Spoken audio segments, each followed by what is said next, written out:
अगर हम बात कर रहे हैं न्यू टैक्स रिजिम, तो न्यू टैक्स रिजिम में टैक्स रेट पूरा चेंज किया हुआ है। टैक्स रेट में क्या चेंजेस किया हुआ है बेसिकली, तो अप टू 2,50,000 कोई टैक्स नहीं है। देन आफ्टर 2.5 लाख के स्लैब 5% इंक्रीज कर रहे हैं अप टू 30%। क्या हुआ सर मीनिंग? 2.5 लाख से 5 लाख तक 5%, 5 लाख से 7.5 लाख तक 10%, 7.5 से 10 लाख 15%, 10 से 12.5 लाख तक 20%, 12.5 से 15 लाख तक 25%, और 15 लाख से ऊपर जा रहे हो तो 30%। ये हो गया न्यू टैक्स रिजिम। तो उसके हिसाब से देखते हैं टैक्स। बट अगर न्यू टैक्स रिजिम जा रहे हो तो एक भी आपको डिडक्शन नहीं मिलने वाला है, याद रखना। कुछ भी डिडक्शन नहीं मिलेगा, ना एटीसी, एटीडी, एटीडबल कुछ डिडक्शन नहीं मिलने वाला है, even though not a standard deduction. तो ऑब्वियसली इनकम इंक्रीज हो जाएगी। तो इसको बोलते हैं ब्लॉक इंसेंटिव। तो ब्लॉक इंसेंटिव मिस्टर एक्स के पास क्या क्या थी वो देख लेते हैं। एक तो सैलरी में थी 50,000, याद रखना सैलरी में 50,000 थी। दूसरी यस ये 1,500 भी था, वो भी एक डिडक्शन मिला था। देन आफ्टर ये 40,000 एटीसी में भी था। तो ब्लॉक इंसेंटिव क्या हो गया? 50,000 स्टैंडर्ड डिडक्शन, 40,000 एटीसी का जो उन लोगों ने ऑलरेडी ओल्ड टैक्स रिजिम में अपने को डिडक्ट मिल रहा था, बट न्यू टैक्स रिजिम में नहीं मिलने वाला है, तो ऑब्वियसली ऐड होगा। तो 50,000 स्टैंडर्ड डिडक्शन, 40,000 एटीसी का, और 1,500 जो माइनर चाइल्ड का था वो।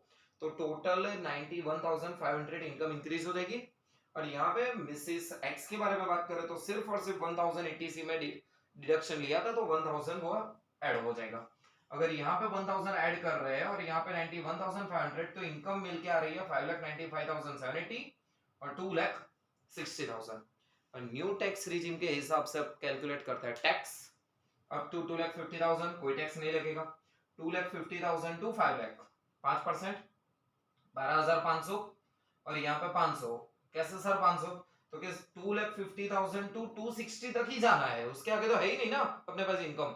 तो 10,000 पे 5%, तो हो गए 500। 5 लाख टू 7,50,000, मैंने अभी बोला था 2.5 लाख के ब्लॉक है, 5% टैक्स रेट बढ़ रहा है उसमें। तो यहाँ पे 5 लाख से 5,95,780 पे 10%, तो 9,578।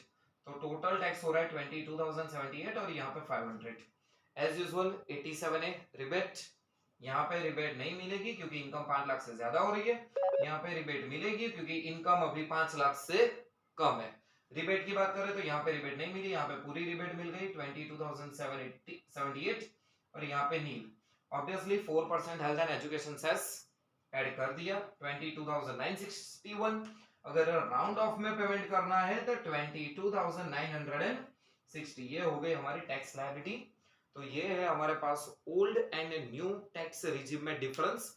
सिंपल सा स्लैब के रेट भी डिफरेंस है, और न्यू टैक्स रिजिम में आपको किसी भी तरह का डिडक्शन नहीं मिलने वाला है। अगर पहले डिडक्शन माइनस कर दिया हुआ है आपने, तो सारे डिडक्शन प्लस कर दो एज अ ब्लॉक है इंसेंटिव, फिर उसके ऊपर टैक्स कैलकुलेट करो। अदरवाइज नॉर्मल जो थिंग थी वैसा ही।